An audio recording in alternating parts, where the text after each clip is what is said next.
My name is Catherine, and today I learned the college fund I spent 18 years building for my daughter Emily is gone.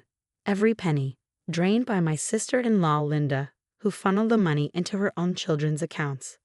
Family helps family, my husband Mark said, staring at the floor.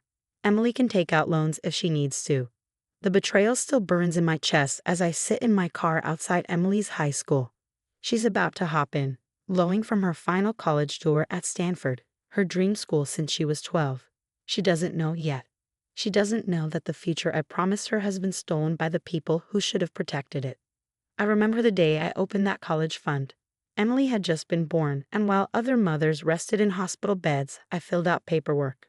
I wanted my daughter to have every opportunity I'd never had.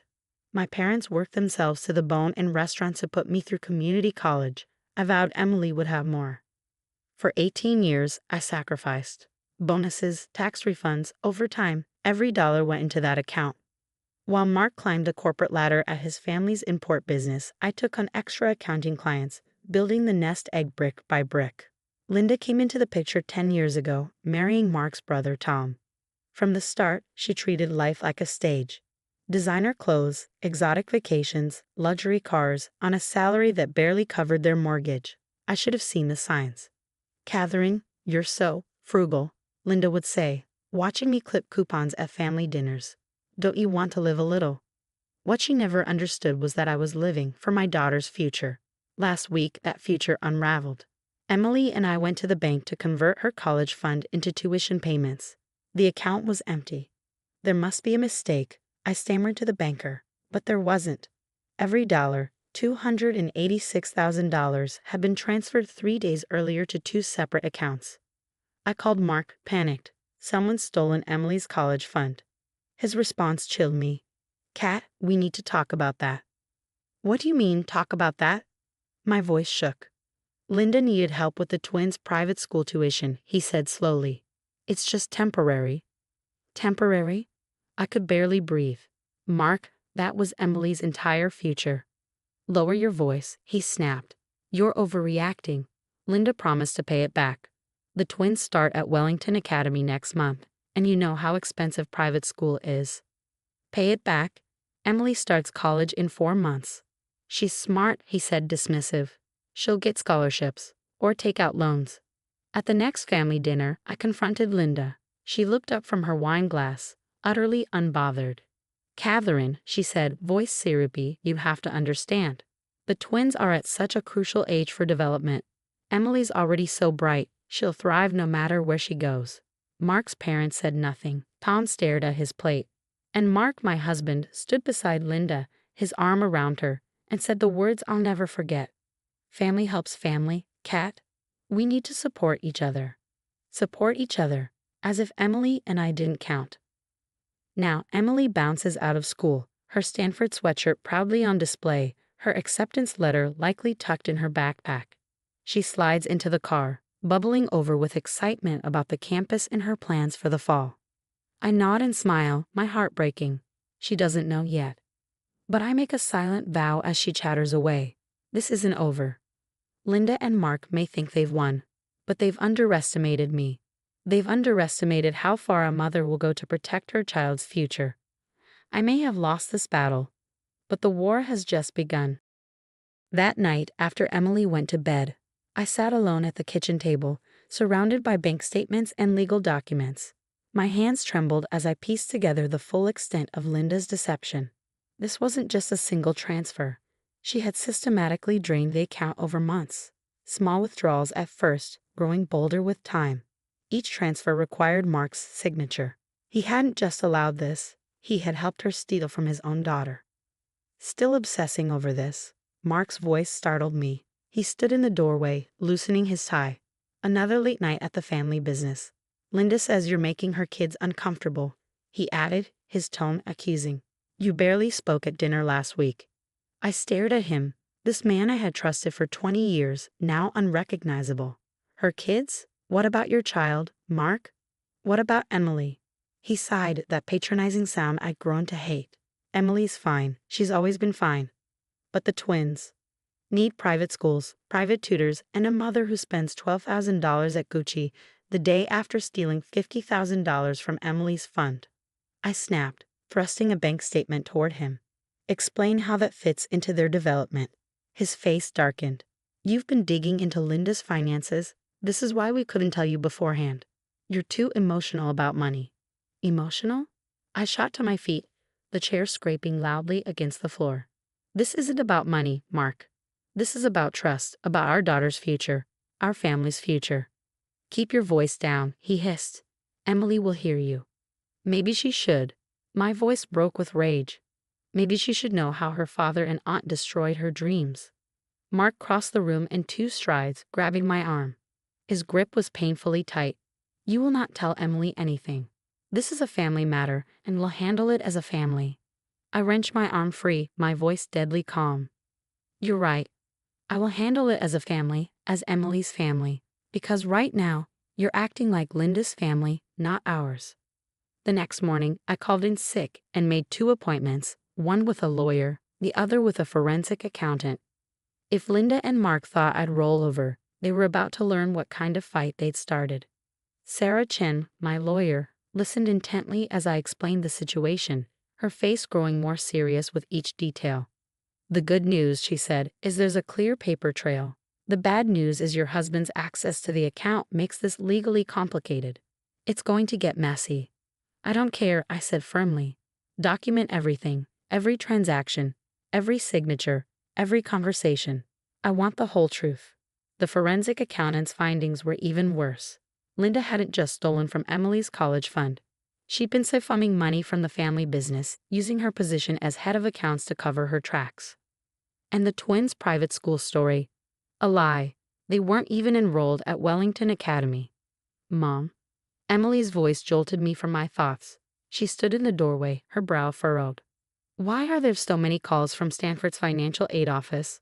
My heart sank. I've been dreading this moment. Sweetie, we need to talk. We sat at the kitchen table, and I told her everything. As I spoke, her face went pale, her expression shifting from confusion to disbelief, and then to anger. But Aunt Linda, she said she was proud of me, Emily whispered, tears welling in her eyes. She said she wanted to help with my essay.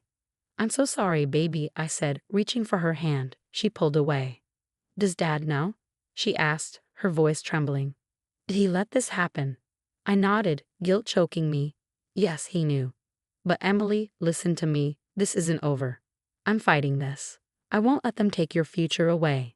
Emily stood abruptly, tears streaming down her face. I hate them, she choked out. I hate all of them. She ran upstairs, slamming her door behind her. I wanted to go after her, but my phone buzzed. A text from Sarah, meeting tomorrow at 9. Bring all documentation. We found something big. As I lay in bed that night, listening to Emily's muffled sobs through the wall, my phone lit up again. This time, it was Linda. Family dinner tomorrow night. Mom and Dad expect everyone there. Time to put this silly drama behind us. Silly drama. Linda still thought she could brush this off, control the narrative, manipulate the family. But tomorrow, before dinner, I'd be in Sarah Chen's office, uncovering just how deep this betrayal ran. Linda wanted a family dinner. Fine. I'd show up.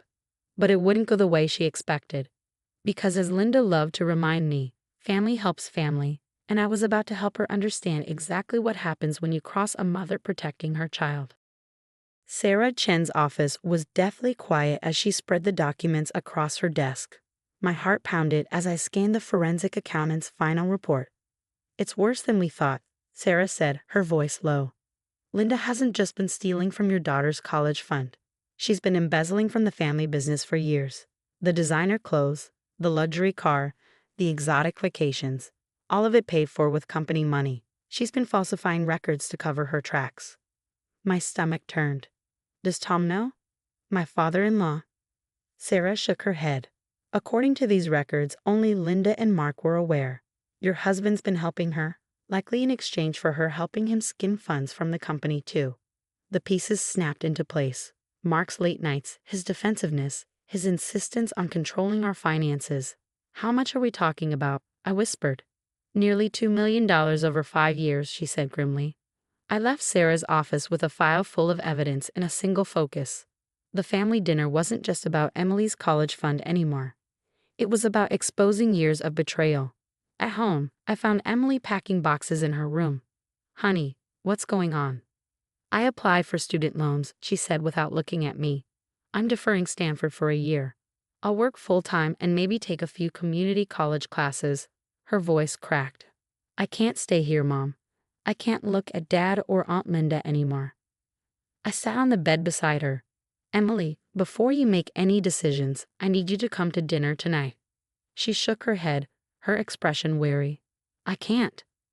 I took her hand, squeezing it gently. "Trust me on this. Just this once." That evening we arrived at my in-laws' house. Everyone was already seated.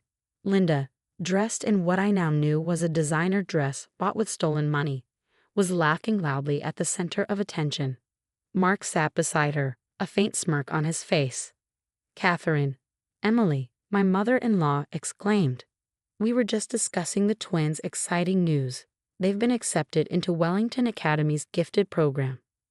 Linda beamed, clasping her hands theatrically. "It's such an exclusive program. The tuition is astronomical, but you know what they say, you have to invest in your children's future, right, Catherine?" I forced a smile as I set my briefcase on the table. "Funny you should mention investing in children's futures, Linda. I've been doing a bit of that myself lately." The room fell silent as I opened the briefcase and began pulling out documents. "For instance, I hired a forensic accountant," I said, holding up a stack of papers. "Would you like to know what he found?" Linda's smile faltered. Mark shifted uncomfortably in his seat. "Catherine, this isn't the time," Mark started, but I cut him off. "It's exactly the time. After all, family helps family, right? So let me help by sharing what I've learned about our family business." I laid out the evidence: bank statements, falsified expense reports, wire transfers. Each paper hit the table like a gavel. $2 million, Linda. That's how much you've stolen. And Mark, $500,000 in fake consulting fees. I wonder what Dad would say about that. My father-in-law's face turned crimson. "Linda, what is she talking about?" "She's lying," Linda screeched. "Mark, tell them she's lying." But Mark's gaze was fixed on the documents, his face pale. I pressed on. "The police have copies of everything. So does the IRS. My lawyer, Sarah Chen, is filing charges tomorrow morning. Unless." "Unless what?" Linda whispered, her voice trembling. I pulled out one final document. "Unless you sign this. A full confession.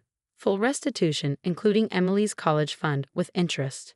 You have 12 hours to transfer everything back, or this goes to the authorities." Linda's hands shook as she stared at the paper. "You're bluffing." I met her eyes, unflinching. "Try me. You stole my daughter's future. Did you really think I wouldn't fight back?" Chaos erupted. My father-in-law demanded answers only to collapse into silence when the scale of the theft became clear. The gifted program was a lie. Linda had spent the supposed tuition money on herself. Mark begged for forgiveness, claiming he only helped Linda to keep peace in the family. But as Emily later said, he chose his peace over his daughter's future. Linda signed the confession. Every penny of Emily's fund was returned with interest. She and Mark now face company sanctions and potential criminal charges. Family ties may run deep, but $2 million cuts deeper. That night, Emily and I packed our things and left. She's starting at Stanford this fall, her dreams restored. Mark sends emails begging for a second chance, but some bridges, once burned, can never be rebuilt. Yesterday, Linda had the audacity to send me a letter. "You've ruined my life. How could you do this to family?" I sent back a single sentence. "I did exactly what you taught me. I put my child first." Sometimes family isn't who you're born into, but who stands by you when it matters. And sometimes the best revenge isn't just surviving betrayal, it's thriving in spite of it. Emily and I are having dinner tonight to celebrate her Stanford orientation. It's just the two of us, but we've learned something important. A family of two, built on love and trust, is worth far more than a house full of lies. To anyone who's ever been betrayed and told to keep the peace, don't. Peace isn't worth your dreams. Stand up, fight back, because real family would never ask you to sacrifice your future for their comfort. Now I want to hear from you. Have you ever had to choose between keeping the peace and doing what's right? What would you have done in my place? Share your story below.